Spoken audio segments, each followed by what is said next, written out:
Ofisi ipo ya suti. Kumbuka tuna ofisi ya suti Makumbusho na tuna ofisi ya kuuza t-shirt za jumla Kariakoo.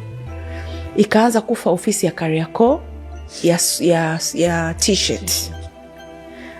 Ikaja ikafa ofisi ya suti. Ofisi ya suti of course ndio iliniuma sana kwa sababu kumbuka tuliwekeza Vereani, tukaekeza nguo, tulichukua suti Uturuki, afu tukawa tunachukua material, tulienda Dubai nikiwa na mimba ya Paris. Tukaenda Dubai kuchukua material. Kwa hiyo tuliweka hela nyingi sana kwenye suti. Na hata nyinyi niliwaalika kuzindua, na kumbuka mlikuja wote kwa sababu hivyo ya ukaribu. Kwa hiyo ile ofisi imekufa. Ofisi zote mbili zimekufa. Alafu mtu yuko China, imagine, anakwambia huku kuna pesa. Unasema ngoja nivumilie mwenzangu. Na hivi nimeshaanza mambo yangu ya ujenzi na nini. Ngoja nivumilie, labda pesa itakuja. Kwa hiyo kakaa mwezi wa 5, wa 6, wa 7, wa 8, wa 9, wa 10, 11, 12 inakaribia kuja Christmas. Ndo anarudi, nakumbuka arudi kama sio tarehe 18. Yes, 18.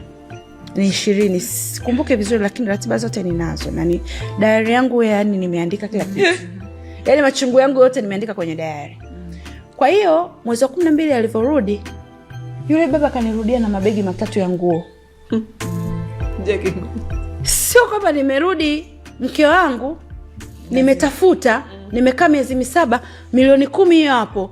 Nyumba ameikuta nyumba, yani sijui unanielewa mambo yako hivi. Nilitegemea mke wangu, hongera, umepambana. Basi milioni 10 hii hapa. Au mke wangu, sijapata milioni 10. Nimetengeneza hii hapa milioni 5. Chukua hii 2, hii 3.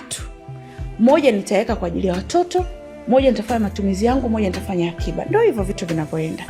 Lakini amerudi mwezi wa 12, hakuna chochote alichokitoa China.